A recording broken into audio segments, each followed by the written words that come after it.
and go start Audacity. Do you have Audacity started? I do. Do you want to do the clap? Hang on, I need to. Oop. Hang on. It doesn't like something. I'm going to quit Audacity and restart.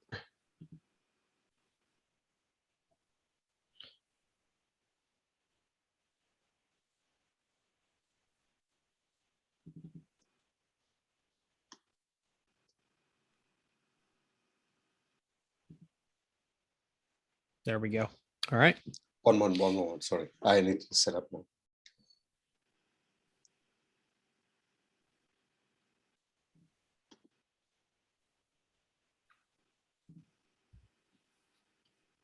Yeah, ready. Okay.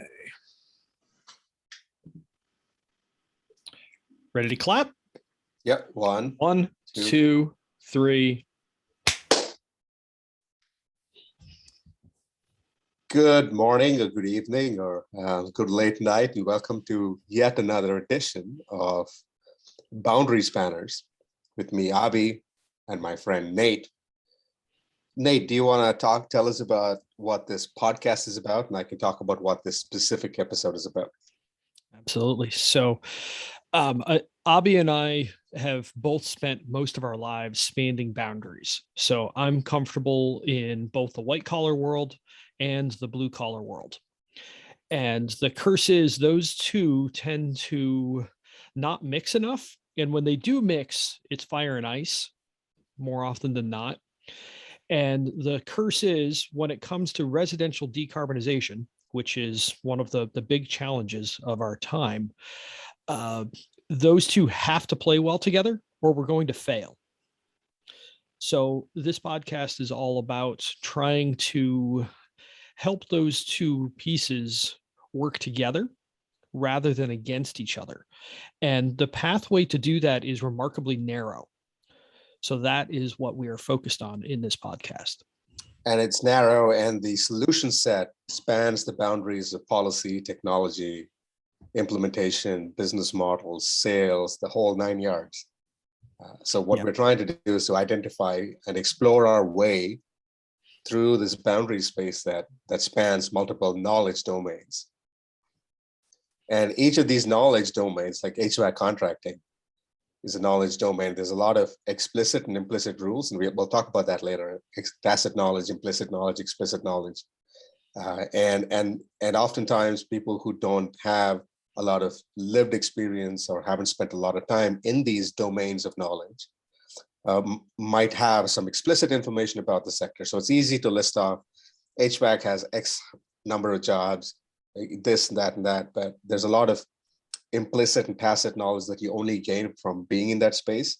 So what you and I are trying to do is to speak through one across the boundaries of technology and policy and implementation, so we can take the tacit knowledge from each of these domains and try to render it explicit through this podcast, in part through this podcast and through other means like your Twitter feed and blogs and so on and so forth.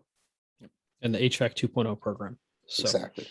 And this particular episode, I think, is titled The Four Horsemen of HVACalypse.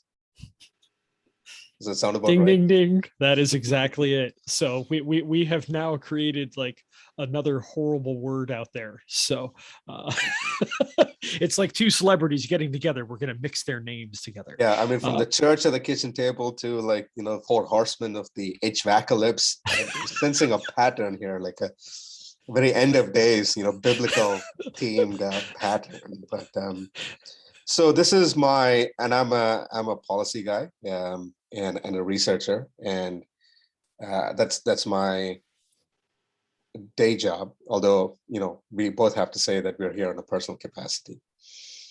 And for the last, I'll say 4 or 5 years, I have made a conscious effort to spend more time in HVAC communities. You and I, Nate, we did an episode earlier about the white collar and blue collar culture. And we talked about how the pathway towards residential electrification, decarbonization, goes through HVAC contractors, goes through blue collar work, and the ability of all these, the best laid plans of policymakers and policy shapers have to rely on the backs of what we broadly call blue collar workforce, the men and women who go into people's homes and fix systems up, and replace HVAC systems and do plumbing, electrical, and all of these things. So for me, and and you and I, we talked about this, and we were lamenting the fact that blue collar worlds and white collar worlds, again, broadly speaking, seem to be drifting further apart. It's not only that that the implicit and explicit and tacit knowledge domains of these worlds are different, but also culturally we're different. Right? We may be watching different TV shows, we may be shopping at different places, we may even be drinking different beers. And so if we form knowledge about our world, the impressions that we have of our world are constructed socially, by which I mean, if we form an opinion of the world through our interactions that we have with the world socially, what does it mean when white collar and blue collar communities inhabit different social realms? Does that also mean that the way that we think about problems, the way we conceptualize solutions, and the way that we approach these intractable problems like residential electrification, does that mean that we will be drifting further apart in how we define these problems and try to come up with solutions? I really do think it does. So I want to tell a story of my own prejudice where I hated myself for it. So back when I think I was just out of high school. I hadn't gone to college yet, but so I was thinking it was that summer. I was working for my dad, and part of what we do is we'd stock the fridge with pop or soda, depending where you live, and we'd sell to the guys at cost like 35 cents a can, something like that. And so I was up there, and I had bought just a ton of stuff. It was like $1,000 of stuff, and it was really heavy on a cart, and it was heavy enough I was nervous about taking it to the truck, because the parking lot was bumpy and it wasn't super hilly, but it wasn't dead flat. So as I walked out the door, this kid comes up to me and he says, "Hey, I'll wash that for you while you go get it." He didn't have a name tag on or anything like that, and he was African American. And I ran to the truck, nervous that he was going to steal my stuff.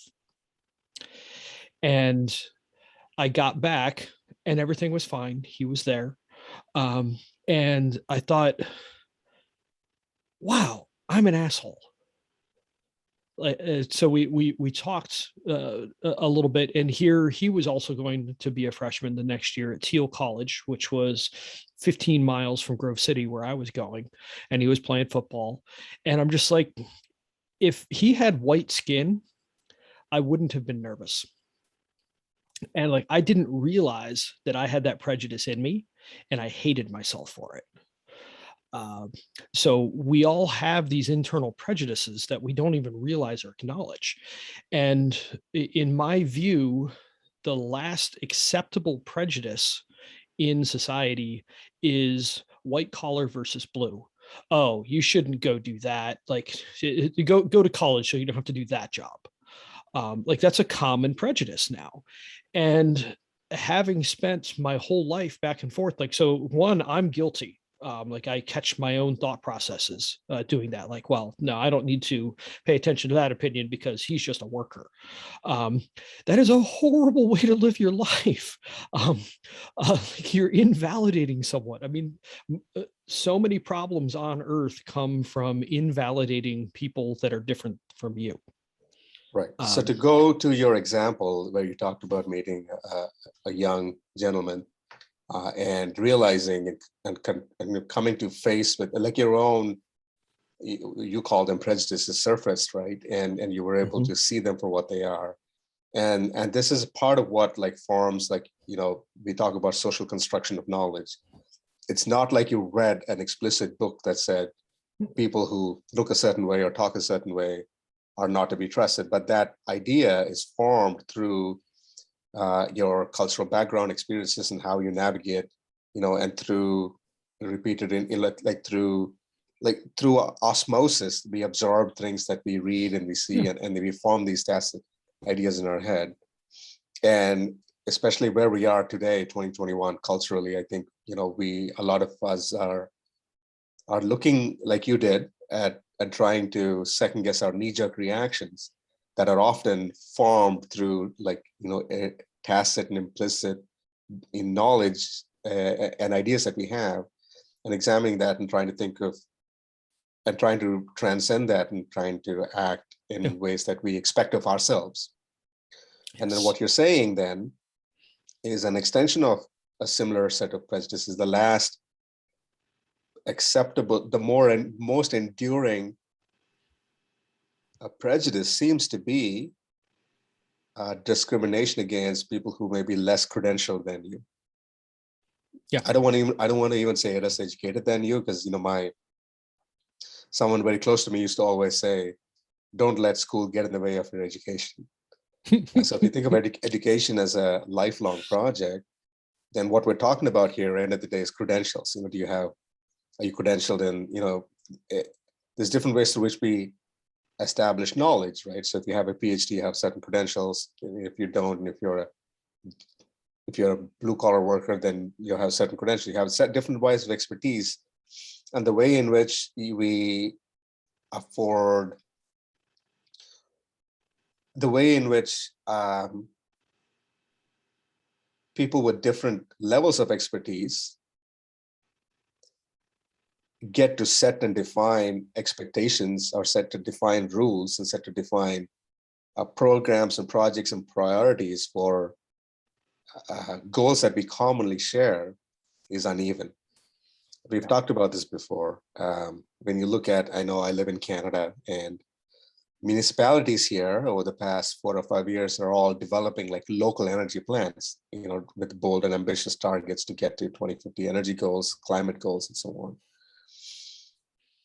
And then when you read who is a part of the advisory committee that's helping them put these programs together, not often is someone who without a college degree reflected on there. Yep. It's not often the blue collar men and women who will have to end up doing a bulk of this work. Yeah. I don't know that their priorities or their value systems or their knowledge domains are represented. There are so many problems with that. There's so many problems with that. I mean, I think of like Colonel Klinger from Hogan's Heroes. You will do it and you will like it. Right. And we you can't do that to people. I don't want to be treated that way. You don't want to be treated that way. Yet we design programs that treat the people that actually do the work that way. And then we're like, why are they pushing back? And the other piece, I mean, I'd like to take a step back. We had mentioned culture war last time. Be very careful just using the phrase climate change, because it tends to trigger people, just as using the word capitalism triggers some people, where I just view it as a thing. I don't view it as good or evil. It's a tool. So, I mean, I firmly believe that the main reason that Trump rose to power, and a whole lot of the conflicts that we're seeing, and this is across the world. I mean, France had the yellow, was it yellow coat, yellow jacket, yellow vest. Thank you, yellow vest uprising, which was heavily blue collar workers. So we're creating this schism, and then either ignoring it or being like, tamp down, shut up, let them eat cake, this is not good. So yes, we're talking about just residential electrification here is the narrow view of what we're looking at, but the broader view is this is affecting our lives. It's affecting our mental health. I mean, Trump was a hard president to have. Not that I want to get political, but you couldn't get away. Because there was always a tweet. I live in Canada. I live in Canada and I couldn't get away. And I'm not even American, right? And it's just so yeah, it affected our mental health. But that is the reaction, or that's the end result of a schism that I largely think relates back to white collar versus blue. It's not entirely, but that's pretty close.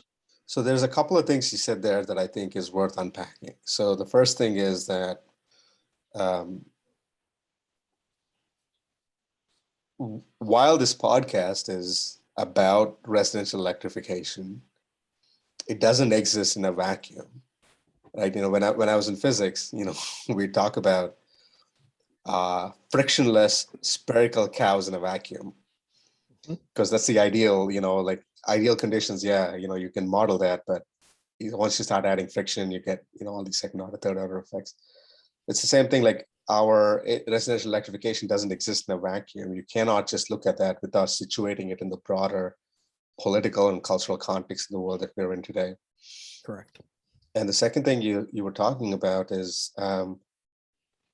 sometimes, it seems like policymakers talk the big talk about including communities and listening to frontline workers and just transitions and incorporating workers, the experiences of workers and prioritizing them in the transitions and stuff like that.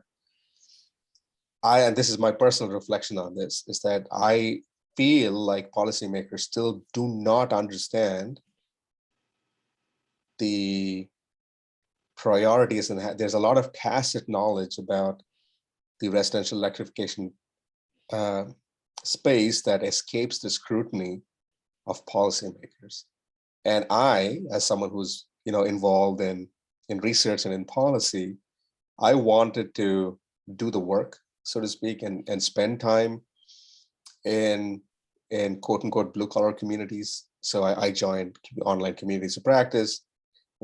I've taken classes at a community college to get like my gas certification, so I can moonlight as a HVAC installer if and when I get the time. But the purpose of my foray into blue collar workplace and work spaces is so that I can better understand and have a very and to tap into that tacit knowledge of the blue collar workforce, upon whom policy shapers and makers and policy writers and analysts like me have to rely on if we are to get to our ambitious energy and climate goals. And it might be worth explaining what we mean by explicit and tacit knowledge. Yep. So the way I understand it is explicit knowledge is like the most basic form of knowledge. It's things that you can write down and pass on to someone, rules of thumb. If you're giving someone an address and say, well, you go there and turn right, take a couple of rights at the next intersection, you'll get to this place. That's explicit knowledge. Those are things you can write down, you can convey to someone else by writing things down. It's the most basic form of knowledge, right? Implicit knowledge is practical application of explicit knowledge. So what this means is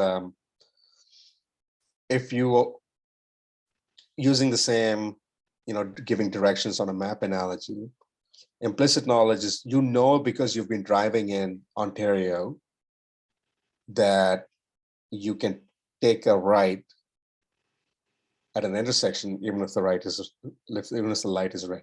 And you know it because you spend time in Ontario and you live there. And of course, yes, there's explicit knowledge out there in front of you with you'll only see a sign if that says do not turn right. But not every intersection doesn't have a sign that says you can't turn right. Some of it is just implicit knowledge. If you're driving in Ontario, you'll notice people doing it. If this is your first time, you may not have even read Ontario road user manual.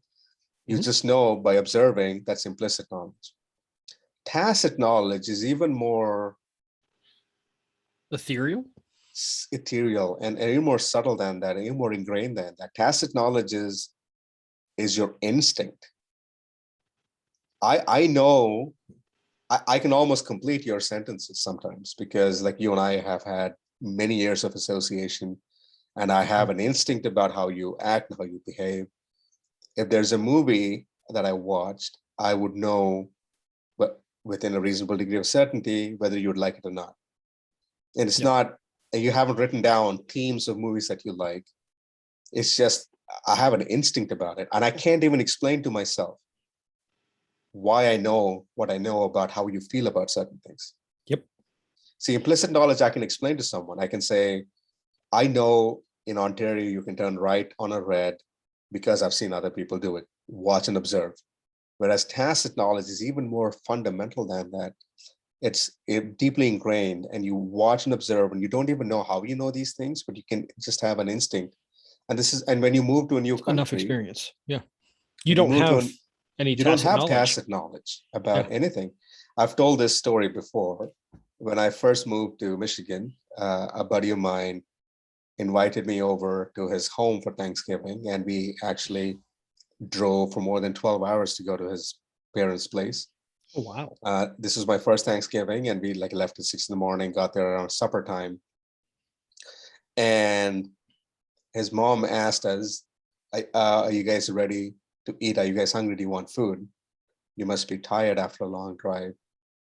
And I immediately said no, because in India, when you go over to someone's place and they ask you, do you want food? You say no. And then they ask you again, you say no the second time. And then they ask you the third time, and then you're like, oh, well, I guess if you're going to twist my arm, then I will indulge, only if you insist. But this is a social dance that I didn't even realize we did in India. Yeah. No one told me in India you have to say yes the third time. It's just something deeply ingrained. I didn't even know that I knew that. And my instinct was, as soon as someone said, you want food, when I'm at my friend's place, I said no. And they never And asked me that was the again. wrong answer. Yeah. Yeah. No, I'm actually hungry. Yeah. Yeah. And they So didn't ask that's me funny. again, because like the tacit knowledge in this domain here in America, back then in Michigan, was when someone says they don't want something, don't force them. Yep.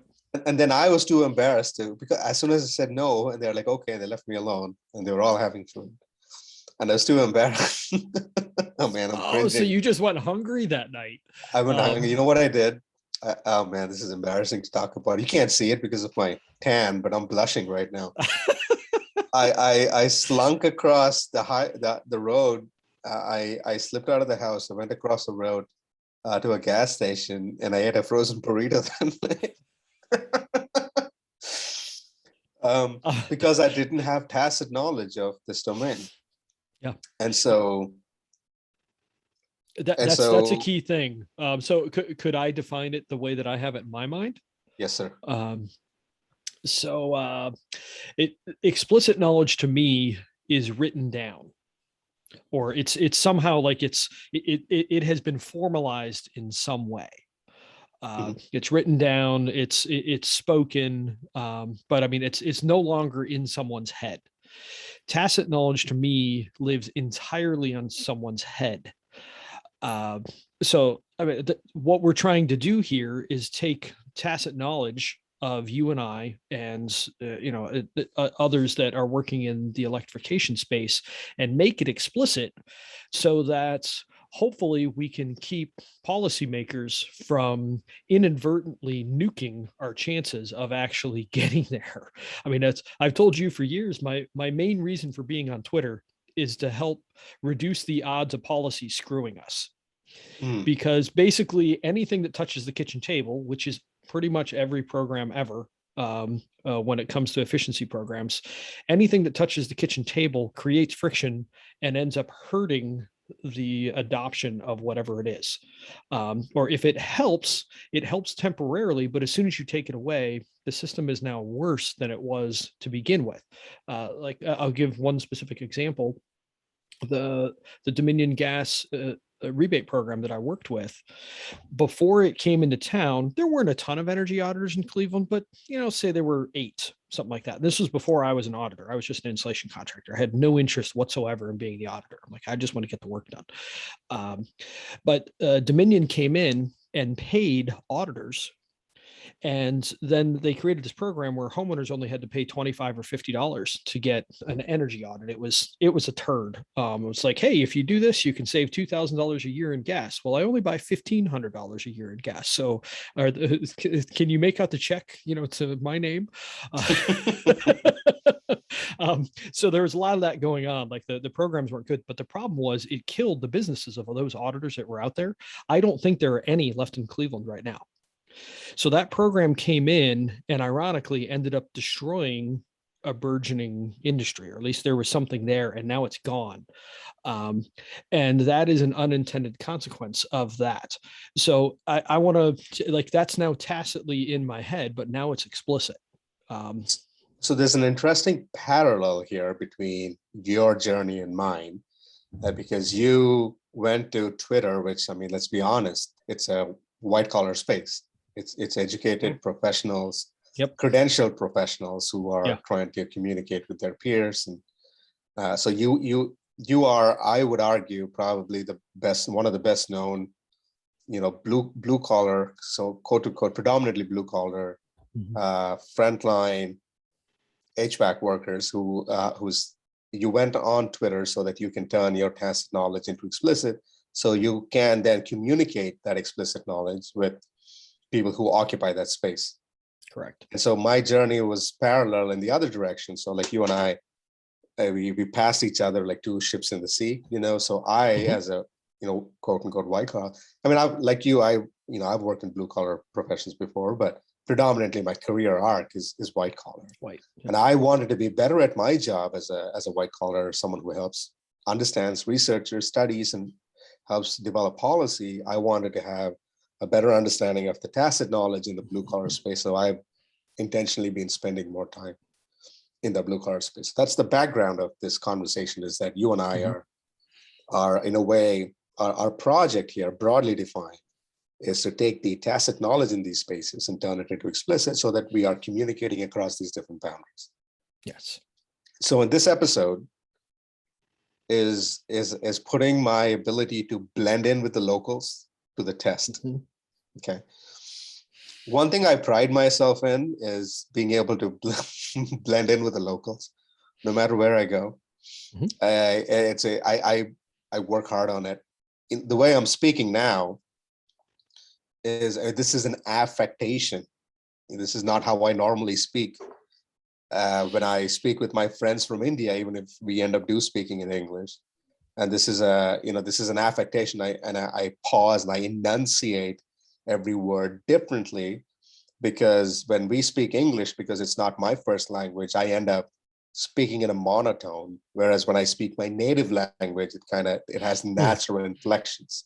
Yeah. So I have to pause myself like I just did, so I can enunciate. And so this is part of me trying to blend in with the locals, so I'm better understood. I can better belong in places. So over the past 4 or 5 years, I've been blending in with the blue collar workforce, and I've identified the 4 horsemen of the HVACalypse, by which I mean there are 4 large-scale selection pressures, deep existential issues that are bearing upon the HVAC industry, that keeps the men and women of HVAC industry up at night. And these 4 issues are creating incredible selection pressures on the industry, and layering on decarbonization on top of these 4 big existential challenges is a recipe for disaster. And unless policymakers work with the HVAC industry to find solutions to these 4 existential challenges, simply just slapping on decarbonization as a goal on top of this is not going to be, it's not going to result it's not going to bring out good results for anyone involved: the HVAC contractors, the blue collar workers, the policymakers, the taxpayers, the citizens, public, no one. Yeah. So this is after, like, this is like me, like I'm like a war correspondent, right? Like I'm like, it's year 5, I've blended in with the locals. They don't, they see me as one of them, and here's my report. And so I want to bounce these off of you, because for me, I'm trying to tap into the tacit knowledge stuff that from decades of experience. And me, I'm trying to see if I'm right on the money in how I'm able to tap into the existential angst that I feel like is pervasive through the HVAC industry. Okay, Let's so do it. Hit me. What are the four? okay, so number one, skill short. Pardon me, skill shortage. So what I mean by skills shortage is there's both. We talked about this in an earlier episode. HVAC is an incredibly skilled trade, much more so than perhaps some of the other trades, because you need a combination of skills: plumbing, gas, electrical, maybe even sheet metal, sometimes even carpenting, refrigeration. And this is just for the technical people on staff. You also need sales. In order to run a successful business, you need salespeople who can. First of all, you need marketing people, so that you can turn your service territory into prospects. You need salespeople that can turn good leads or prospects into clients. You need program managers. You need supervisors. You need so the whole sector, ecosystem. The whole ecosystem. Fantastic word. Whole ecosystem in HVAC industry is experiencing both a shortage in quality and quantity. And there are a lot of people who do things with rule of thumb stuff, but skilled workforce that can grow the industry, that can respond to new challenges, that can play across these different knowledge domains, that can turn from marketing to sales. And that, to me, a lot of HVAC companies are worried about being able to recruit and retain skilled workforce. Does that sound about right? You want to expand on that? Yeah. So we have spent the last 20 years. I mean, you and I are both largely products of it. Maybe you less so, being originally from India, but we spent the last 20 years telling everyone, go to college, go to college, go to college, go to college. And now we have, frankly, an overabundance of overeducated people, and not enough positions for them. So we have that issue, but that has caused, on the other hand, we're looking down on the trades in general. It's the last acceptable prejudice. And that has created a skill shortage, because it's like, well, go to college. Well, that kid's not a good fit for college. I mean, like my dad was an extraordinarily mechanical person, like unlike anything I've ever seen, which made me feel like an idiot, because it's like being Michael Jordan's son who, can barely make a layup. It just sucked. It's like, I will never, like, at my best, I'm maybe 25% of my dad's ability. At my absolute best, if everything's perfect. So he went to college for a year at Oral Roberts University, so very conservative Christian college. And he's like, they wanted you to be either a preacher or a teacher, and I didn't want to be either. So he made it for a year and 6 weeks and quit. And he found a path that was better for him. He was fundamentally a blue collar person. Now he had a business. He was not the best businessman, but he had a business, and his skills were just spectacular. Although so much of his knowledge was tacit, and it died with him when he committed suicide in January. And that's a horrible shame, because there was a lot of cool stuff rattling around in that brain, that it's very mentally ill brain. But we have spent 20 years now pushing kids away from the trades. So we're not allowing people to go find their path like that. So, I mean, it's kind of cool. I live in a holler now in West Virginia. So, I mean, there's nobody white collar near where I live. It's everybody's good with their hands here. Everybody knows how to fix stuff. It's a different thing. And I would love to see, like in Germany, auto mechanics are revered. I would love to see skills going back to being revered. But as it is, I mean, I'm in a couple of HVAC owners groups on Facebook, and it's just constantly like, I can't find anybody. I can't find anybody. I can't find anybody. And then worse, the programs that are out there for trade schools are usually teaching kids either the incorrect stuff or the incorrect way of thinking. So 9 out of 10 HVAC contractors I've talked to have said, I don't want kids out of trade school because they're harder to retrain in the right way than it is to just get an 18-year-old off the street and take them green and run them through everything. But we Like have a this. little knowledge is a dangerous thing. Yes, exactly. But Especially you when it's know wrong. enough to be dangerous. Yeah. Yeah. Yeah. But it's harder to unteach. I mean, it's what is that Mark Twain saying? Like the truth has barely crossed the street before the lie goes around the world. And so we have kind of similar problems there. But the other issue that we have, which I think you'll get to in a little bit, is the kids that are 18 years old haven't really worked on anything. So they may not know which end of the screwdriver to use. They're good at working phones, and oftentimes they know programming and things like that. But the basic mechanical skills are, in my opinion, much more rare than they once were, because we don't have to fix stuff. So that's an issue. So yeah, skills shortage. We're in this for 20 years. Like we have to first change our cultural norm.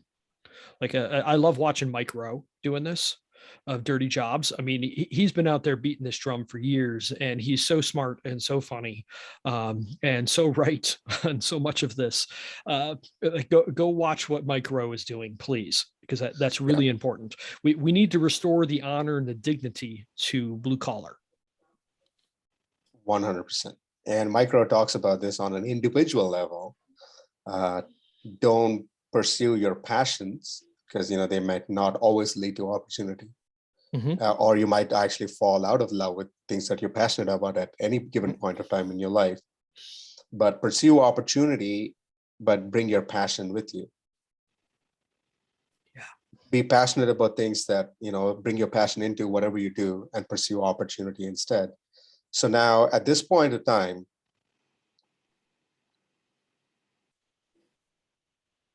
HVAC, trades in general are a good pathway to a reasonable middle class lifestyle, right? Yep.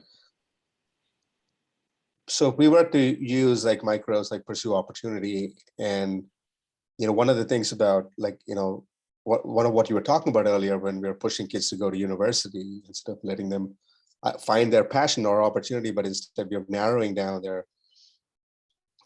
their opportunity space. I think in part because over time it's become the pathway to it's the work smart not hard kind of mentality, right? And like, why do you want to be a frontline worker when you can be the foreman? People have been talking about this for millennia. There's actually, if listeners want to look this up, there's a poem written in 3500 BC, 1500 BC, so like 3500 years ago in Egypt, called a satire on the trades, where a dad is talking to his son and saying, why do you want to go into the trades? Why do you want to spend 12 hours next to a furnace when you can be the boss, pointing fingers at someone and telling them what to do instead? So this mentality is enduring, and that's what when you mean it's the last prejudice that's still alive. Culturally, we have that mentality, and that makes it difficult for young people, impressionable people, to make the choice. It's almost seen like a fallback option, plan B, plan C. Yeah. Oh, maybe I'm not smart enough. I was just talking to a 16-year-old the other day, and he was saying, I was asking him what his plans were, because he's going into high school now, senior. And he was saying, man, I don't know if I'm smart enough to go to university, so I think I'll just go get a trade. That attitude, right, where it's the fallback option, that's leading to a self-selection of individuals who may be exceptionally gifted mechanically and technically, end up in trades. But at the same time, what happens is that trades becomes narrowly specific to people who can just sling boxes together. Yep. But the entire ecosystem struggles to retain that high level of talent. I know, for example, and you can corroborate this, but this is my tacit understanding. In an HVAC business, the owner usually has high closing rates and high job numbers, right? So they have like 60-70% closing rates, maybe if they're really good. But the next person in line has a closing rate of like 40%. Yeah, or 30 or 25. 30 or 25. The owner is like 50, 60 years old, likely retiring in the next decade or so. The next person in line is 30 years old with a closing ratio of 40%. So what you described with your father and a lot of the tacit knowledge that he had just went with him when he left us is also happening in the HVAC industry, where a lot of people have developed skills through long years of experience in the sector. Yeah. Like business skills, sales skills, being able to actually diagnose a client's problem and fix stuff. And once that generation of owners and senior techs are gone, the mechanism through which we produce the next generation of techs is focused on credentials and focused on technical and explicit knowledge. Yeah. But there's not enough spaces through which they learn tacitly about developing skills around marketing, developing skills around talking to clients, developing skills around closing jobs better. And that's taken together. This is, you talk to HVAC owners and senior techs in the industry, they're worried sick about the next generation of workforces. And I mean, some of this is, let's be honest, right? Some of this is, the young kids. I mean, that's typical. You go to any. Can't find good people these days. Yeah. Like you and I, it's been a thing a decade from now, a decade, 5 years and 2 months from now, you and I are probably going to hit that age group where we're like, kids these days, right? but some of it is just natural. I understand that, but still, in this trade, especially in HVAC, the next generation is confronted with significantly different challenges than the previous generation did, but don't have the same long runway, don't have the same cultural expectations that the earlier generation did and how they got into the industry versus the new generation coming in. So the selection pressures on the new generation is making it, we have fewer and fewer people entering into the industry, and the ones that do enter into the industry are entering into it because they are self-selecting themselves, because they don't think they're quote unquote good enough for university. And once they're there, the explicit way in which we teach these things doesn't touch on the other aspects of how to be successful in a business. They might teach you how to sling boxes together. You're saying maybe they don't even have those skills. And so taken together, there's a skill shortage in the industry that is keeping people up at night. Yep. Does that sound about right? Am I right on that? That is the first of the horsemen right there. Now there's that's going to be a challenge for a long time. Right on. And then we can talk about, let me do the four horsemen first. Yeah. And then maybe in the next episode, we can take each one of those and then layer decarbonization on top and then see what happens then. Sounds like a plan to me. Okay. So my second horseman of the HVAC is commoditization, or if you will, commodification of HVAC. So we touched upon this in a different episode. This is like the race to the bottom on price. HVAC is sold as a bulk commodity. It's not sold on value. Yeah. So it's not sold on non-energy benefits. It's not sold on, where you spend a vast majority of your private life in your home, and we are here to make your living as comfortable and healthy as possible. HVAC contractors don't sell on that. They sell on here's the cheapest equipment that you can get in. I can get it in as quick as 2 hours from now, and here's an incentive program that will give you $80 back, and and that's it. So HVAC is commodified, and there's a commoditization of HVAC. We should define those two, actually. Okay. So commoditization is when a specialized trade becomes commoditized. So it becomes more of a commodity. Like I discussed last time, that's when people don't realize that cheap paint is bad. Mhm. So they're just like, oh well, it's just all about price. It doesn't matter. There's no difference in the products. It's all a commodity. Um, Right. where commodification with an F is taking something that currently is not a commodity, or it's not, it doesn't have a good process behind it. It's making it saleable. So you're taking something that previously you couldn't sell and now you can. Like I think about Etsy is actually a really good example of that. I mean, most of the sharing things like Airbnb is taking something that previously you couldn't sell and now you can. It commodified people's homes. Mhm. And you know it's a chunk of our income now. We are keeping our Ohio house and it's rented out. So commodifying something is important, and so maybe next time we can dig more into commodifying decarbonization, because that's something that has to be done, because right now you can't go out and buy a decarbonization job of your house. You can't. Right. I keep hearing this again and again and again, and particularly I'm hearing it, which is amazing, in the Bay Area in California. And I mean, that's where decarb is happening. Ground I mean, that's zero. yeah, it's ground zero. And it's like, well, I want to put a heat pump in my house. And I called contractors like, oh no, you don't want that. You just want a furnace. Like, so do you recognize like this is ground zero and you can't do what you want to do? It is Mhm. not yet commodified. So yeah, commoditization and commodification are both problems here. Fantastic distinction. So let me try an analogy to see if I'm getting it right in my Mhm. head. So commoditization, which is one of the problems, is homeowners do not know, cannot differentiate the value between a couple of different contractors. Just like how people can't tell the benefits of a cheap coat of paint versus a high quality, more expensive Best coat of paint. liar wins. Who tells the best story? Yep. They're the best. Yep. How are you going to prove it? I mean, it's not like it's like, oh, I'm the fastest runner. Great, we're going to the track with the stopwatch. We're going to find out.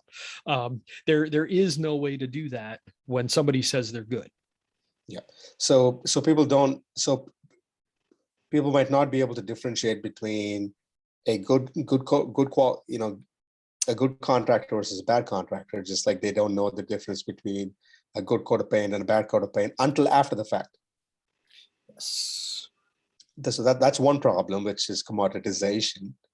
Commodification is when things like home comfort boil down, like complicated problems around a home as a system of system is turned into a single commodity that you can sell, which is HVAC. Mhm. So what I mean by that is HVAC contractors, when they compete only on price and not talk about the value that they can provide to a home, Yeah. in terms of being able to solve the comfort problems, moisture problems, like air quality problems, and all of those issues with your house are boiled down to making a budget purchasing decision around a single commodity, which is HVAC. That's commodification. So, Yep. so what happens? We talked about this in a different episode. 85% of installs happen on duress. So, which means that in a cold winter night, your furnace breaks down. That's commodification. You want someone to come in as quickly Yep. as possible, sell you a You want commodity. heat. Not you aren't worried about the quality of heat. You just want heat. And that is a 15 or 20-year decision that Yep. you're making with a gun to your head. That is yeah, not the way you want to do it. So yeah, that's a problem. So let's unpack this a little bit, because we unpacked the earlier one, commoditization, when homeowners can't tell the difference between a good contractor and a bad contractor. Mm-hmm. Then you said the best liar wins. The best one of the best marketing plan wins. The best one with the cheapest rates wins. And then whatever problems come up after the fact, that's between the homeowner and their ability to get the contractor to come in and fix those problems, right? Mm-hmm. Is there anything else you want to expand on that? I'm sure there is, but We'll let's come keep back. going to number three, Yeah, but I would because just I want to on layer decarb on that. yeah, and so on part B, on number two, just briefly, on commodification, what happens when HVAC contractors compete on price and price alone? What does that do to the industry when we're racing to the bottom? Well, it's going to kill your quality. You're going to get early failures. You're going to get weird problems, and those are ultimately going to cost the client. So I can't remember the full phrase, but it's the what is it? The bitterness of poor quality outlasts getting a low price. Got it. So when things break, so you got a deal on it, but it's broken and you have to buy another one. Congratulations for getting a good deal, you moron. That is basically what comes of the industry, and we see that sort of thing all the time. I mean, I'll give one quick example. The more I've learned about what's called static pressure, or we call it duct pressure because it's easier to understand. Basically, if you blow up a balloon and you hold the end closed, it has static pressure inside. So there's pressure inside that can't go anywhere. It's static. But we call it duct pressure. The same thing happens inside ducts. You want that pressure to be high enough so basically if you open up the end of the balloon, it flows, you get velocity pressure, but not so high that the balloon pops. And the same principle works in an HVAC system. You want it to be high enough so it flows, but not too low, and then also not so high that it pops. So when static pressures get too high, it puts a bunch of back pressure on the fans. It slows down the airflow, which is going to be hard on all the components. The furnace is going to get too hot in the heat exchanger. The coil is going to get too hot or too cold, depending on what it's doing, air conditioning or heating. And early failure throughout the system is endemic at that point. 70% of systems from a data set that I got are above specification from the manufacturer. Should be no more than 1/2 inch of water column. 70% of systems, and remember, these are contractors that are actually testing, and not many do. And some of these systems are surely ones that they replaced, so it's probably better than it was before because they're paying attention to static. So that's in that data set, that 70% are above spec in above average contractors, which means reality is probably worse. Almost half, 47%, are above 0.7 tenths of an inch, which is considered the danger zone for failure for the new variety of fan motors that are out. So almost half of systems out there have install problems so large that they're very likely to cause early failure. That is what happens by slam, bam, thank you, ma'am, free quotes, race to the bottom. We get poor installs. And at this point, when it comes to HVAC, we can make it more efficient, but we're getting to the point where it doesn't matter anymore. You can buy a 98% furnace. We can't do any better because you can't burn it any better than that. Like, we're at the edge of stoichiometry. It's bad things are going to start happening going beyond that, and getting beyond 90%, like 90% to 94, does it matter? Probably not. Getting from 50 to 90, which is what we've done, that's a huge thing. But we're running out of room there. So now the problem is not so much in the efficiency of the appliances, and same goes for air conditioners and heat pumps. We're getting good enough that now we don't need to focus on appliance efficiency. We need to focus on install quality and overall system quality. That's where the next gains are going to come from. But you can't make those gains for low price. No, and you're not going to make those gains off the backs of a business model of where it's the fastest and the cheapest guy that gets the job invariably. Because homeowners, they ask for quotes, they'll default to the cheapest guy who can get there as fast as they can. And so the market is structured in a way that it incentivizes this kind of behavior. And so we're not going to advance on any of these other metrics like you talked about on the strengths of guys who are just wham, bam, thank you, ma'am. It's like get in, get out, go quick sale. Yes. And then wash your hands off. So now we need to commodify the comfort and commodify the better installs, right? Because we have decommoditized everything until now. Makes sense. So fantastic. So this is actually a good segue into my next, my third horseman of the HVAC, and that's what I'm calling business model whiplash. And what I mean by that is there's a lot of stop and start programs, incentive programs from utilities, from governments that come and go seemingly off their own accord. No one knows when, I mean, sometimes programs end at the end of election, but they come and go, and there's rapidly changing kind of regulation that messes, like if you're a business, you're trying to develop a sustainable business model, especially when your margins are super tiny, given that you're trying to get the smallest bid in possible and do the quickest job possible. What happens when, and we touched on this in a different episode, and we'll link that in the bottom of this this episode. We expanded on that in a little more detail, but can you give a brief summary of what happens when you're trying to develop a business around these like rapidly changing government regulations, programs that come and go? How does that affect HVAC contractors' business model? Well, so I'm going to jump to a different industry. Let's talk about the solar industry, and what is known as the solar coaster. So it like on and off, there's an incentive that goes in. So, say January 1st, an incentive program starts and then it ends December 31st. So let's just say it's a 1-year program. It comes in and it makes it fairly rich. So people go out there and they sell stuff. But because people know it's going to end, fourth quarter is usually insane. So everybody's trying to beat the clock and get it. Was it in the tax incentives?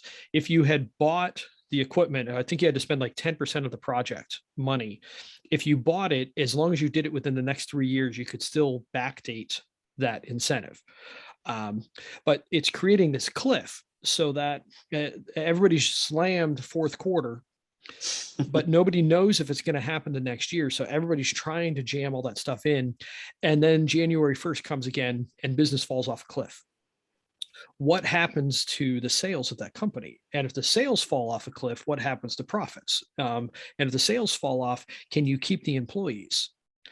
And this is really problematic because you train people and then you lose the training. I guess it feels like kids' summer vacation, how they lose like 40% of what they learned the year before over summer vacation. And I watched this in weatherization, which is the low-income weatherization program from the U.S. government. So they have a large budget, and then they feed it out to all 50 states in a certain amount, and then the states deal with it from there. And it's in general a really good program. So it figured out a ton of the building science. So much of what we know technically about making houses work well, we learned from weatherization. So that part was awesome. That's where we view government's good at a couple of things. It's good at R&D, because R&D doesn't pay well. I mean, like the last 9 years of my life have largely been R&D trying to figure out residential decarb. And I can tell you from personal experience, it doesn't pay for crap. Just constantly trying to hand to mouth sell a project so I can make enough to keep going. R&D is something that government's good at. Then government's also good at being first customer. So when you're trying to get through the valley of death where there's nobody to buy something, that's where government's good. And WAP also serves, Weatherization Assistance Program, also serves as first customer. So they're really good. So now that you have kind of an understanding of that, this goes to low income homes, and it does insulation, and sometimes it'll do health and safety stuff, and sometimes they'll do a furnace, things like that. But in general, I really like the program. Now, in 2009, with the ARRA program, the American Recovery and Reinvestment Act, Obama 10x'd the budget for weatherization. For those couple of years, 2008, 2009. Yes. Yep, exactly. And this is what Biden's talking about doing right now too, is he wants to weatherize 2 million homes, which is going to be a huge jump. So I was part of that back when I was contracting. So I did, it wasn't, 20 of them, something like that. So it wasn't like a gigantic number of jobs, but definitely we did it. And I learned a lot. In fact, a lot of my chops come from the training that I got from there. So the technical training is fantastic, but they don't need to sell anything. In fact, they struggle to sell weatherization jobs to low-income people for free. um, we showed up to someone's job, and they refused us. We couldn't work that day. They're like, no, you can't come in. Like, this is free work that's going to make your life better. So they have difficulty selling something for free, which is kind of wild. But my point of this whole story is a whole lot of people got trained, a whole lot of equipment got bought, you know, their blower doors and blowing machines and just all kinds of stuff that got bought. After the ARA era, they cut original funding to half of original levels, which means it was a 95% drop in funding. So you 10x'd funding for 2 years, and then you halved it, 0.5x'd it. So you went up, and then you actually went down. You actually 0.05x'd it. It was 5% of what it was. 5%. Okay. Yeah, it was a 95% reduction in funding. Okay. Right on. So all of that training that you did, like, yes, you gave people jobs and you did stuff, but you just you went straight up and then you went straight down. Yep. And that is what cliff incentives tend to do. So in the solar world, that's called the solar coaster. So business is good for a year until incentives end, and then it craters the next year, and then it comes up again and it craters. Now, the key thing that we want to do in residential decarb, and just decarbonization in general, we need to have a smooth upward slope that is geometric. We can't bounce around. So what these programs have caused is, to a large degree, a bell curve, but it's worse than a bell curve because it's like it goes up as a bell curve and then it falls off a cliff. It's a bell cliff. Yes. Yeah. So, I mean, I just picture like Wile E. Coyote, going up a cliff or going up a hill and then running out on a cliff and looking down, being like, oh crap. And then, woo-hoo-hoo-hoo-hee. And if we want to succeed at decarbonization, we cannot under any circumstances do that because we are out of time. We were out of time a decade ago. We are really, really out of time now.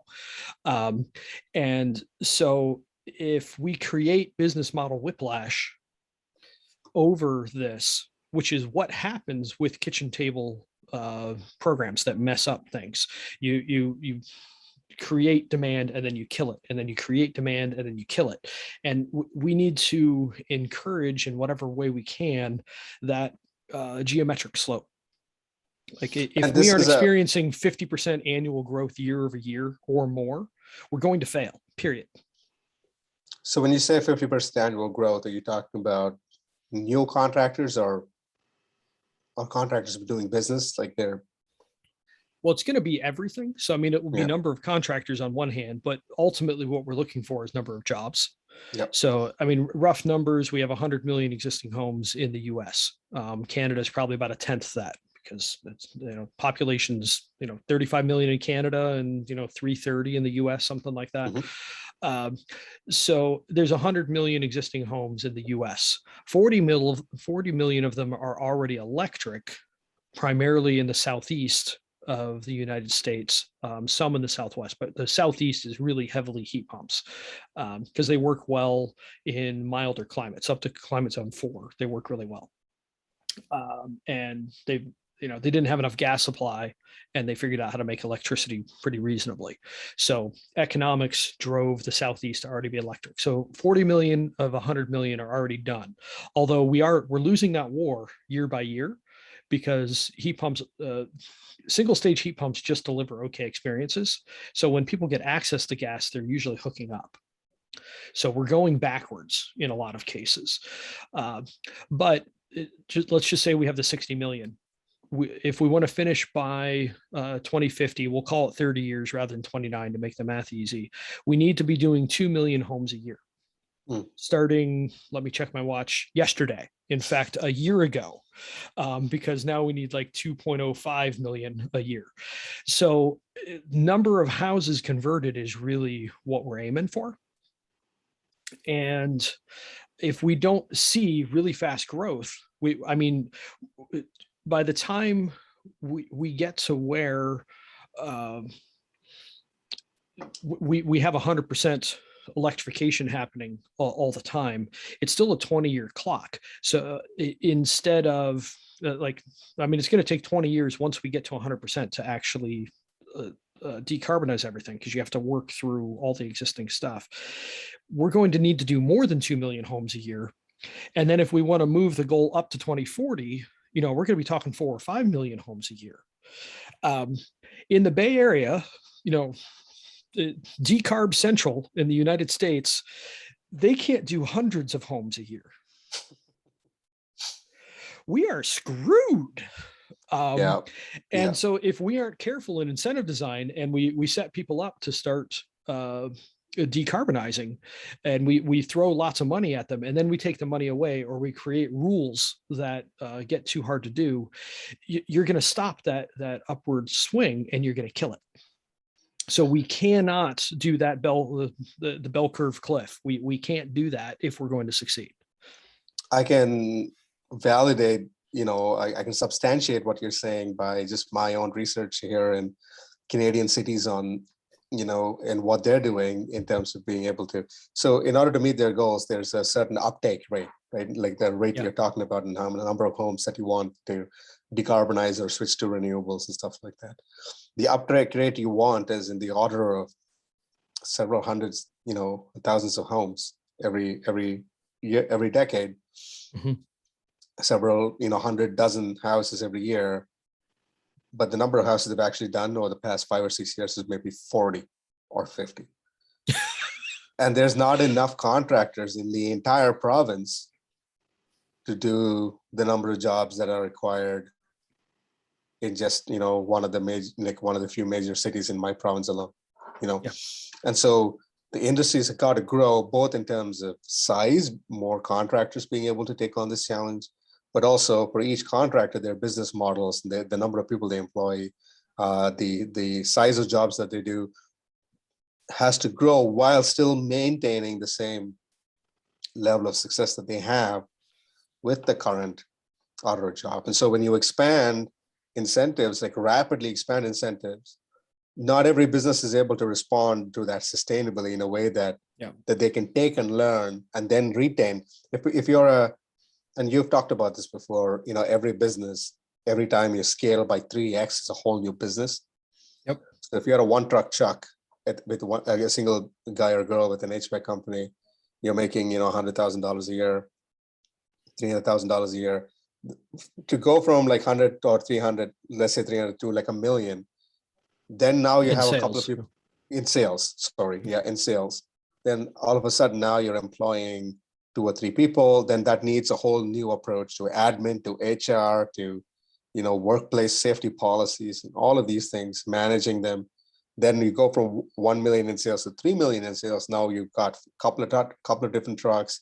You're expanding your service territory. So each time you scale up, you become a new business. And so now when we're talking about expanding the industry, there are existential risks that come from expanding too quickly, not being able to maintain a workforce like that, not being able to sustain jobs of that size or magnitude. When you come up with like these kind of new incentive programs, so you have this whiplash where you've suddenly expanded you've hired new people because there's this 10x of incentive, and you've pivoted your business model to incorporate those incentives. And then now this incentive goes away. Now you're stuck with 3 trucks and 10 guys, and you don't have the same amount of jobs because the funding has dropped off. Now what are you going to do? So to me, whatever program you propose, can you 1000 exit without changing it? If not, don't do it. Which basically means it needs to be free or darn near free. If you're going to say you're going to aim, well, like Canada right now, $5,000 per house is the thing. And it's not a terrible program design, because it gives you a fair amount of flexibility, so that's good. Um, but in time, that $5,000 is going to come away because it's going to be too expensive, or there's going to be a regime change, political party change, and it's not going to be popular anymore. It's going to go away, and you're going to have the same problem that I just talked about with the weatherization, where it's probably not going to be a 95% drop off in business, but it's probably going to be upwards of 80. And so it would have been better to do nothing and find some other way to try and put it. So even if the upslope takes longer, then so I mean, what's tempting is you can use a program to very quickly ramp, but you're only looking at the first year or two, and then you kill it. So you create that cliff, and everybody falls off the cliff. I would much rather see a slower ramp that is sustainable all the way up. So it's geometric. So it may take 3 years to get the ramp to really start rolling. But once it starts rolling, if it is totally unstoppable, we win. I guess I think the old story of it was the wise man who went to a king and showed a chessboard and said, what was it? 1 grain of rice on the first square. 2, and then 4. 4. And then the king is like, okay, that's great. That sounds doable. But by the time you get to the 64th square, I think. You end up with more grain than there is on the planet. Yes, exactly. And that's what we're looking for, is that geometric growth. If we don't create that geometric growth, we will fail. Yeah. So contractors who are burned by this whiplash with previous programs are somewhat skeptical about participating and having that kind of the intervention from policymakers in this domain. So they'd rather have a program have ways in which they can scale their business, because everyone wants to grow and grow sustainably. And so we need to figure, so we can come back to that in the next episode when we talk about layering on decarbonization on top of this. How do we scale business and grow and an opportunity in there? One thing I wanted to pick up on, because this is fascinating, it relates to our earlier discussion about tacit versus explicit knowledge. When you described the ARRA program, so the 10X group, under Obama in 2008, 2009, it was a stimulus funding, right? It was a stimulus program in as much as it was a weatherization program. And to my ears, and likely to listeners' ears too, you articulated a really nuanced approach to talking about the program, what the good aspects of it were in terms of being able to, that we as a sector have learned a lot from that one program, all the technical stuff that we've learned, and also the challenges that came with giving away like free programs, things like that. So you painted a very nuanced picture because that is a part of your tacit knowledge. And I want to contrast that with some of the nuance that might be missing when people from the outside try to do an explicit study of this. So the most well-known study about residential and actually residential energy efficiency programs. The most well-known study is a study by the Haas Institute at Berkeley, and it's commonly cited by people who are skeptical about the ROI, explicit or implicit, on doing residential energy retrofits. And I think the study says something like for every dollar you spend, you only get like 12 cents back in terms of direct energy benefits. But they studied like a couple of counties in Michigan under like the 1 or 2 years of this 10X program. So it's not representative of the reality in which the reality in which weatherization programs happen, leave alone the reality under which energy efficiency programs happen, right? So first of all, weatherization programs are not expected to be, I don't even know that there's an expectation that they have to be revenue neutral or budget neutral, in the sense that there's a lot of non-energy benefits because you're investing in low-income households, you're improving fire safety, you're improving home comfort, and things like this. and like you said, the government is acting as a first buyer, so it sustains a level of market. And there's ways in which you can capture some of these benefits in dollar terms. But even without that, the weatherization assistance program is not set up in a way, the expectation is not to be a cost recovery model. There's no, it's not expected to break even, right? Because we recognize that there's broader benefits to it than dollar for dollar return. But this is what happens when researchers sometimes, and again, I think the study is very well cited. It's very commonly known.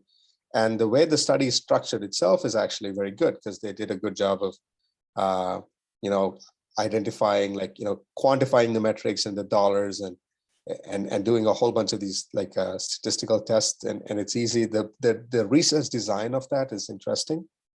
Mm-hmm. But when you don't situate it in the broader context of the tacit knowledge that someone like you has, like if you are one of the co-authors on the paper, I would, on a paper like that, I don't want to pick on that particular paper, and those authors. I'm just pointing that out as an example, is that when policymakers or researchers go in to these domains in which they don't have that tacit knowledge, they miss the nuance of how this program was developed and structured. And this is a call to action for people like me who are in my kind of white collar space, to broaden their own understanding by developing a deeper relationship with domains of knowledge in which they seek to develop an expertise on, is to have more social interaction and belong to those spaces.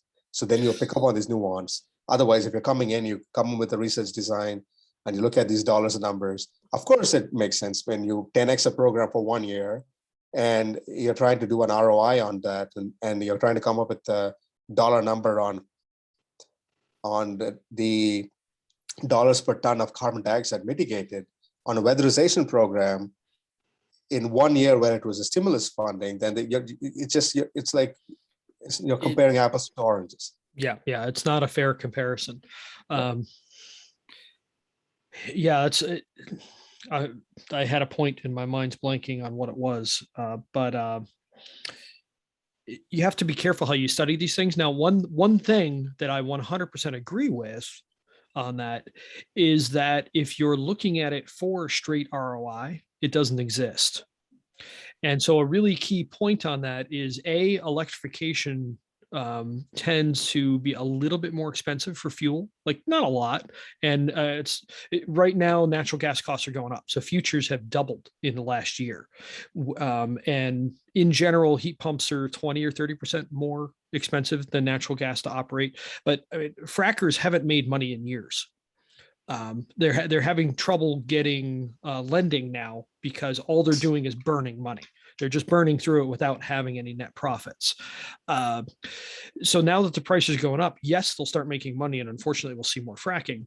But with natural gas at the lowest prices we have ever seen, heating with the heat pump is still only 20 or 30% more.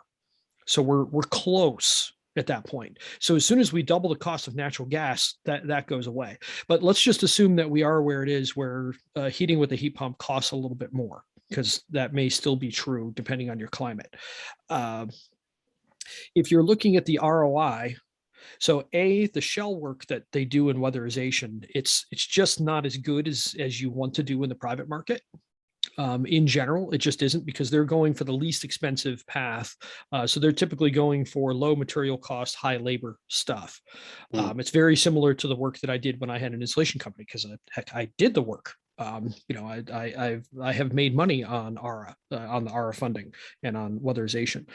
But if you're looking at the ROI on these projects, if you need to do shell work on an older house to make it so you can heat it with a heat pump, realistic ROIs were 50 to 500 years to get the money back. So the odds are the house will have fallen down for several centuries before you get the payback on energy from that. And also, because now we have electricity costs falling, I don't think energy is ever going to be expensive again. It's gone. So we cannot count on the economics of expensive energy moving things. Because solar and wind, they don't have fuel cost. So as we figure out how to make the technology cheaper and there's no fuel costs, like It's over. It's done. Fossil fuels are beaten. It just isn't obvious yet. But if we're going to try and sell electrification on ROI, you are a liar. Point blank. Like, I don't even need to see the project. You're a liar. Now, are there some exceptions? Yes, but we're talking a few percent. Like maybe 5% of projects have any kind of ROI on doing it, because selling and executing jobs at market rates, it necessarily costs more because you've got all kinds of soft costs that you don't have. So weatherization, they said, here's the work scope, here's what we're going to pay, go do it. The job was sold, except for that one that they kicked us out. But I mean, you show up and it's done. So there's all of these costs that aren't in there that you need for the private market, because you have to convince someone to do it, and you need higher margins in general to pay for the overhead of doing the more expensive methods. Like, there's all of these things that work against you. And oftentimes these are harder to reach communities as well, right? Yep. And so you spend some costs, there's some program costs on admin and being able to reach these communities, scheduling a program with them.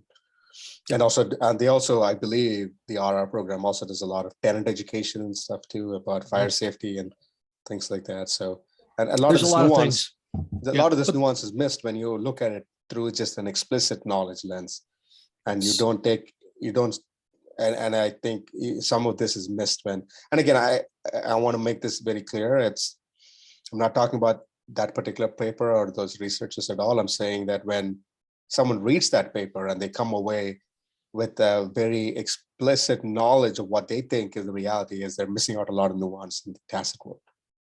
Yes, exactly. So to summarize my third apocalypse there, the business model whiplash between the program starting and ending and falling off the cliff and stuff makes it difficult for HVAC contractors to grow, not just grow their business, but also for new HVAC contractors to come in and occupy that space. And if we're not growing, then we're not reaching our goals, our climate and energy goals. If HVAC industry is not growing, we're not reaching our climate goals. So in order to reach our climate and energy goals, I think a common purpose that we can all share is to help HVAC industry sustainably grow. Yes. And right now, incentive programs, because of the whiplash, makes it difficult for new contractors to enter into the market, and makes it difficult for contractors to sustainably expand their existing business model. So that's a big existential risk. Yep. And a key point there, just to hammer it home, whatever program you design, if you can't 1000x it, you shouldn't do it, because we need to 1000x whatever we're doing. Makes sense. So the last one, and this is a big one, is a cultural decline in workmanship. A cultural decline both in valuing workmanship and demonstrating workmanship. And this is not just within the HVAC industry, but broadly culturally. I'm noticing, and it just in my decade of time in North America, we touched on parts of this earlier, where we force kids into university systems and that sort of thing, but the shop class, not just as a career, but as a vocation and a hobby, is dying. People don't spend enough time. Part of this is consumerism. Stuff is cheaper, and it's some for a lot of time, and because people have busy lives, and they're uprooted from their family, and not many people might have the means, the methods, and they might not live close enough to their family members or peers who might be involved in some of these hobbies like wood crafting and stuff like that. And so people, in general, there's a decline in workmanship. There's a decline in maintenance. People don't want to tinker with stuff anymore, not at least as much as they used to.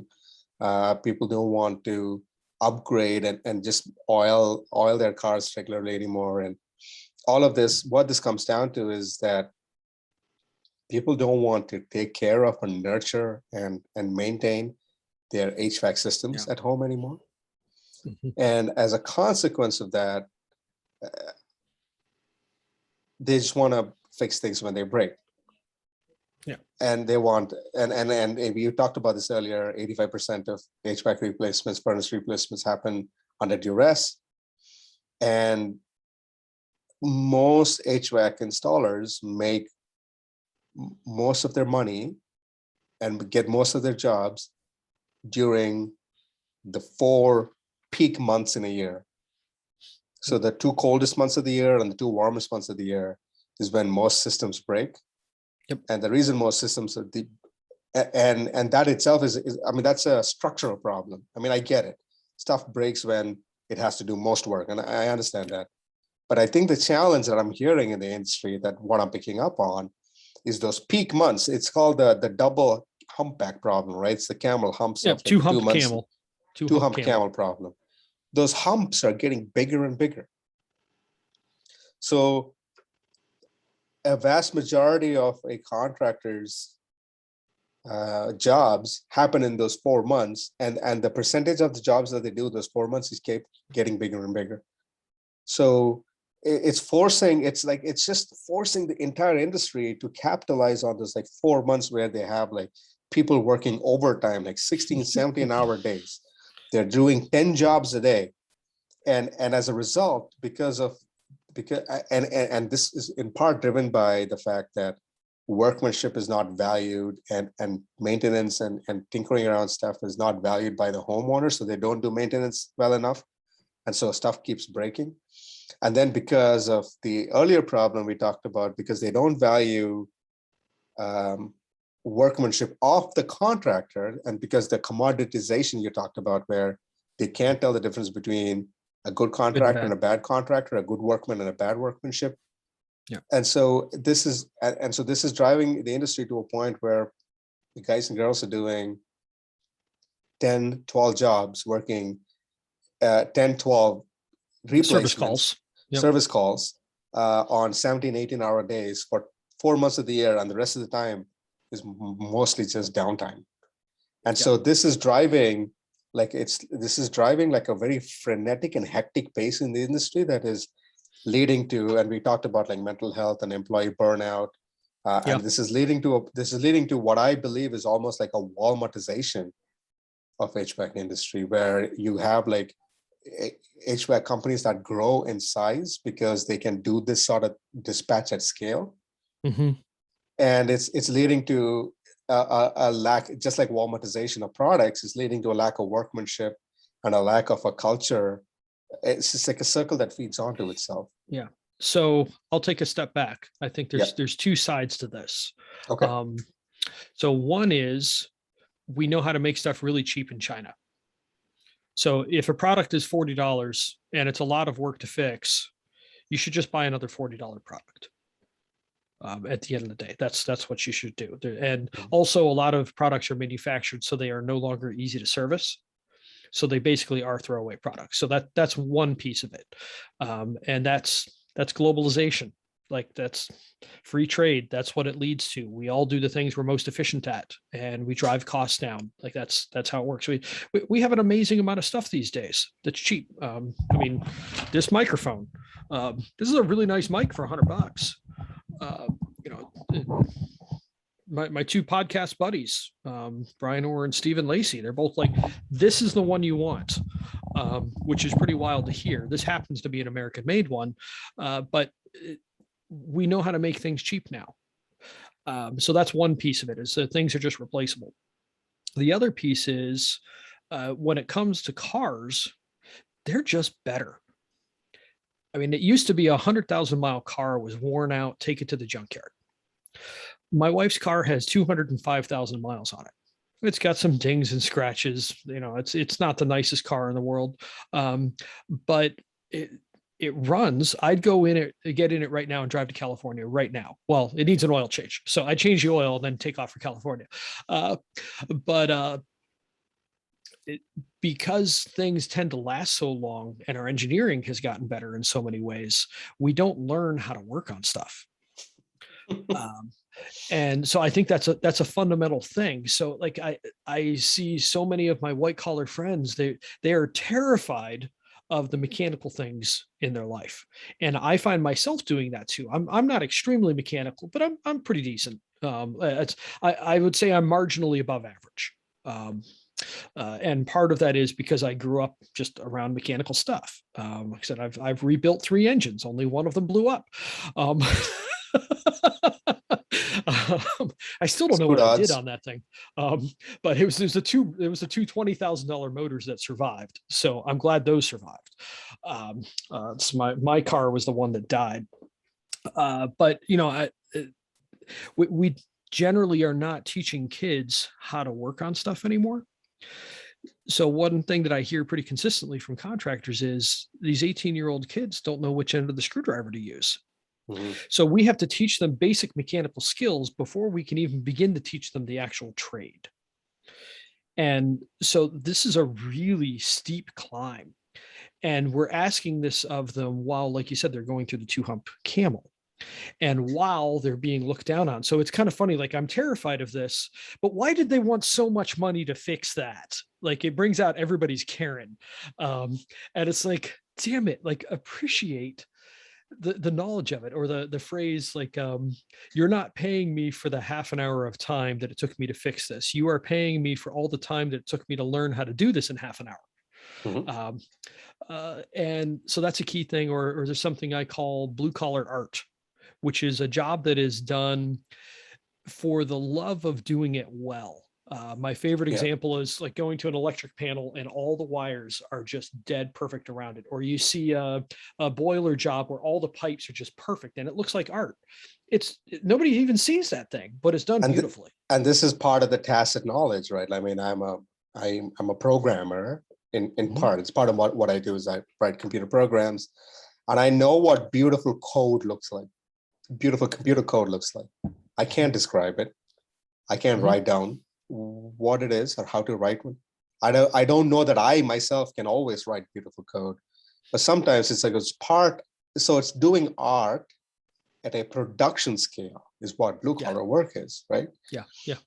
Because it's not like you're not just like taking a black box and putting it down. You have to, there's literal craftsmanship involved in Yeah. doing this. And now you're expected to do this at a production scale. How many artists can produce art, beautiful art at a production scale? You think Bob Ross can go do 10? I mean, maybe Bob Ross could actually do 10 paintings, 17, Those are now work 18-hour sad little days. trees. Yeah, sad little trees. I'm depressed now because I'm doing so many paintings. Um, yeah, So we're asking craftsmen and women to do more and more in less and less time, and that those peaks are getting bigger. And so naturally, what happens? I mean, it's a vicious cycle that feeds onto itself. Is that the workmanship in the industry is not incentivized, and also, I mean, and speaking more broadly, we talked about how workmanship is not valued and culturally. There's also structural problems like right to repair. You don't have the right to repair a lot of your own car and some of the mm-hmm. vehicles now anymore. Yep. On your iPads and stuff, you don't have the right to repair and tinker. And so structurally, you're barred from Yep. working and fixing stuff that you own, you paid with your own money. And also there's regulations around what you can fix and not fix, and some of it is valid, and maybe some of it is a bit much. But and so when you've got these structural barriers against you fixing stuff culturally, regulation wise, and structurally, then it leads to this problem where the humps of the 2-hump camel are getting peakier and peakier. Now, what happens when you layer decarbonization on top of that? That's something we can talk about perhaps in the Next next one. episode. And I do want to leave with one little bright spot though. YouTube is amazing. If you want to learn how to do something, I mean, you can type in something totally obscure, like on our van. Um, the little camper that we bought is super heavy on the tongue. It's a 2,500 pound trailer, but it has a 500 pound tongue. A minivan was not made to carry that much, so I needed to buy little airbags that I put inside the rear springs. So you take this little airbag, you'd squeeze it through, and you'd push it through. But I look at it, I'm like, how the heck do I get this thing in? I don't get it. And I type in Toyota Sienna airbag, suspension airbag, and this video comes up of some dude showing putting the thing in, and I'm like, oh, okay. I see how I need to do that. And I just went and did the work. And that it is amazing how many things you can learn to do on YouTube. So I don't want to condemn all of this. But I mean, there's so many things like the screen thing. I'm totally addicted to my phone. And I'm addicted to social media, and it's really annoying because it drives my family crazy. But my daughter's addicted to the screen too, and like I love to read, but I find myself playing a game on my phone versus reading a book.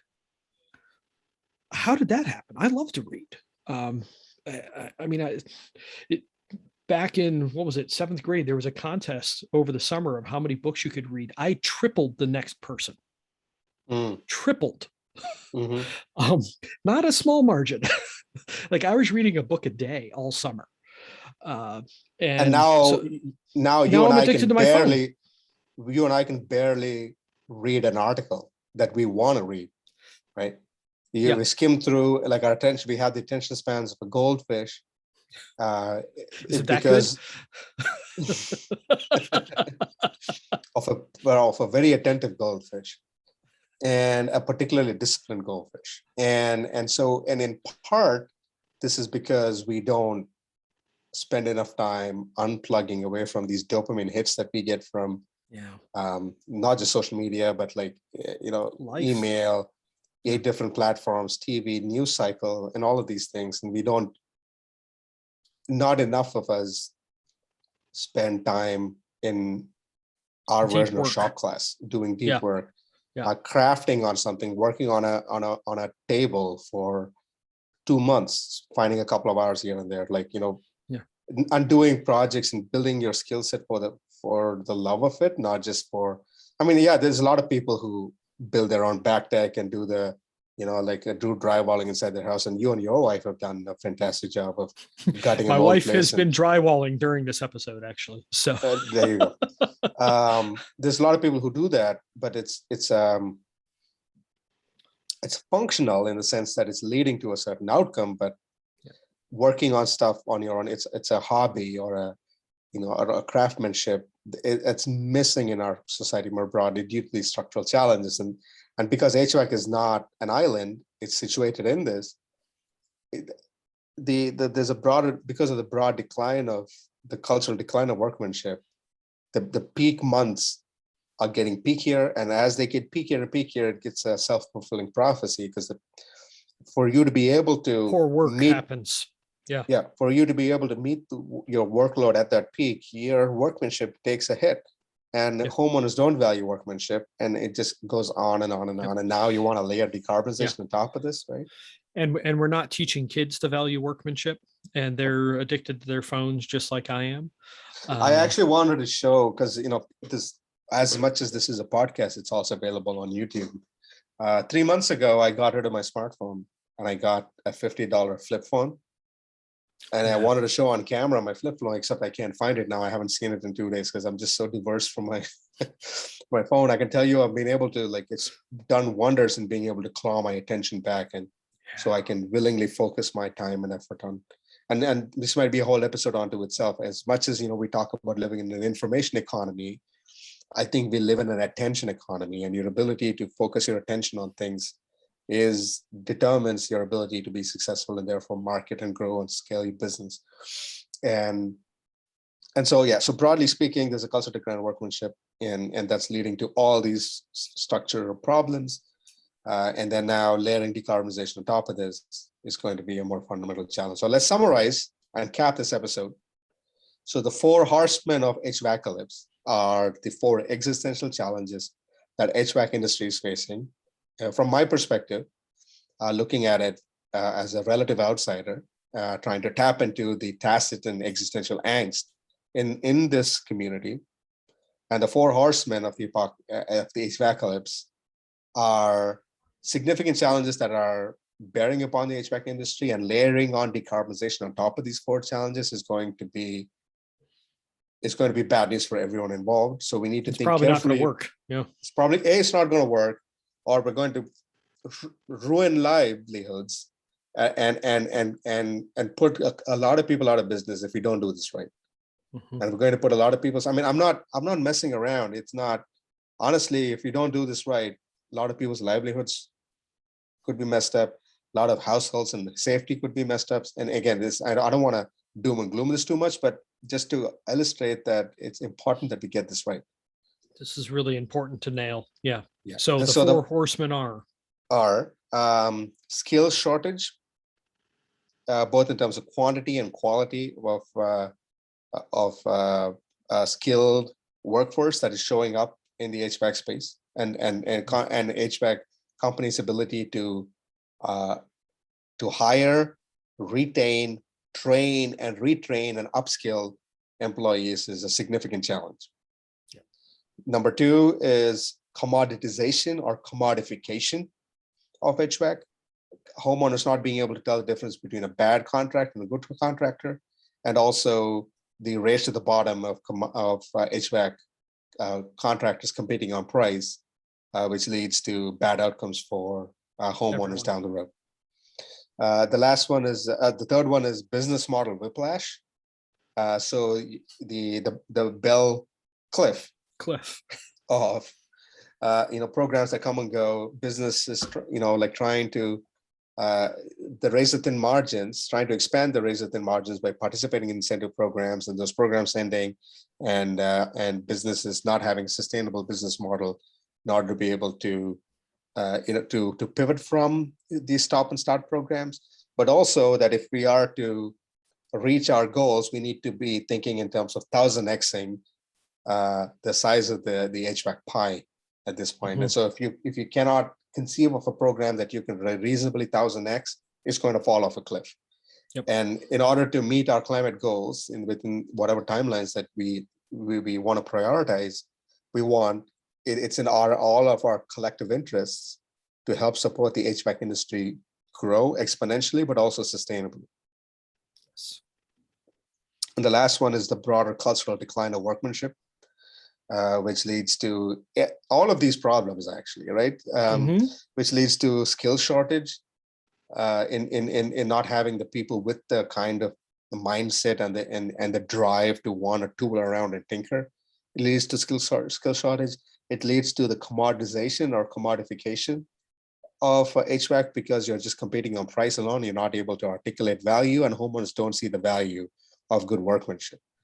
And it also actually ties into like the business model whiplash, because when you're growing your business exponentially and you want to grow it sustainably, then what is your ability to sustain the quality of workmanship that you're able to do?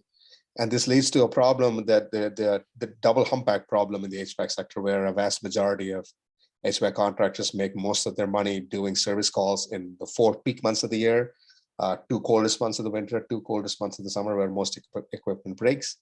And this is getting worse and worse and worse, because a lot of stuff keeps breaking in those 4 months, and all the business just happens in that narrow bandwidth, and that's leading to all of this. So it's like this vicious cycle that feeds onto itself. And now we're going to slap on decarbonization on top of that. All hell is going to break loose. So we'll talk about that in the next episode. Sounds like a plan. A pleasure as always, Abhi. Likewise, Nate. See you on the next episode of Boundary Spanners. Will do. Have a good day. Cheers.